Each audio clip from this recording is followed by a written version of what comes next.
রহমত, মাগফিরাত ও নাজাতের মাস রমজান মাস। বিশ্ব মুসলিম উম্মাহ রমজান মাসে ইবাদত বন্দেগীর মাধ্যমে নিজেকে পরিশুদ্ধ করার প্রতিযোগিতায় নেমে পড়েন। রমজান মাসের সম্মানে মুসলিম দেশগুলোর পাশাপাশি অধিকাংশ অমুসলিম দেশও পণ্য সামগ্রীর দাম সীমিত রাখে। তবে বরাবরই এর পুরোপুরি উল্টো চিত্র দেখা যায় সংখ্যাগরিষ্ঠ মুসলিম প্রধান বাংলাদেশে। সোয়াবের আশায় রমজানে অন্যান্য দেশে নিত্যপণ্যের দাম কমলেও বরকতময় এই মাসে অধিক লাভের আশায় বেশি দামে পণ্য বিক্রি করা হয়।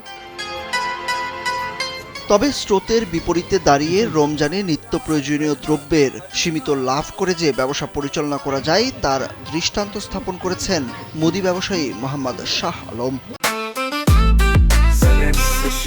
জেনেক্সে শিফট করো, লাইফকে লিফট করো।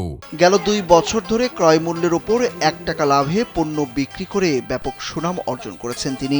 তবে এবছর শাহ আলম রমজানের আগে থেকেই বিনা লাভে অর্থাৎ ক্রয় মূল্যে রোজার মাসের পণ্য বিক্রি শুরু করেছেন।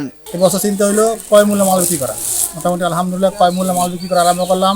করার পরে অনেক সারা পাইতেছি, কাস্টমারের মাল কিনে শান্তি, আমিও বিক্রি করে শান্তি পাইতেছি। আলহামদুলিল্লাহ আমি যেন এই ফসলটা প্রতি বছর রাখতে পারি, আমার জন্য সবাই দোয়া করবেন। আর একটা কথা হলো, আমাদের দেশে যারা বড় ব্যবসায়ী আছে তারা যেন এই রমজান মাস উপলক্ষে প্রত্যেকটা মালের দাম কমিয়ে দেয়।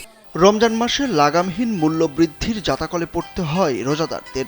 সিন্ডিকেটগুলো এবং বড় বড় ব্যবসায়ীরা ইচ্ছে করে দাম বাড়ানোর অশুভ প্রতিযোগিতায় মেতে ওঠে। সেখানে গত 2 বছর ধরে চাঁদপুরের ফরিদগঞ্জ পৌর এলাকার চরকুমিরা গ্রামের শাহ আলমের মহতি উদ্যোগে সাধুবাদ জানাচ্ছেন এলাকাবাসীরাও। খুব উত্তম একটা পদক্ষেপ নিছে। এই পদক্ষেপটা তার কিছুদিন থাকুক, এটি আমরা দোয়া করি। আল্লাহ যেন তার এই পদক্ষেপটা টিকিয়ে রাখে। এবছর রমজান আসার আগেই তিনি অনেক পণ্য সামগ্রী বিক্রি করতে পারতেছেন।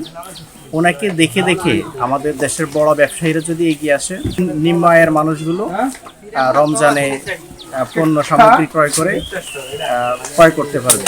এদিকে শাহ আলমের এই উদারতা দেখে উদ্বুদ্ধ হয়ে পার্শ্ববর্তী ভাটিয়ালপুর পুরানবাড়ি যুব সমাজের উদ্যোগে 1 টাকা লাভে নিত্য প্রয়োজনীয় দ্রব্য বিক্রি শুরু করেছেন মোহাম্মদ ওয়াসিম নামে আরেক যুবক।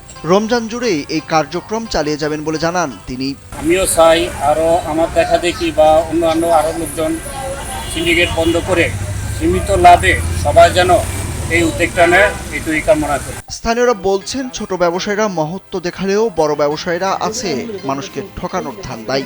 পণ্যে ছাড় না দিক, আখিরাতের কথা চিন্তা করে হলেও দাম যেন না বাড়ায়, এটাই চাওয়া তাদের। সুরুজ আহমেদ, কালবেলা।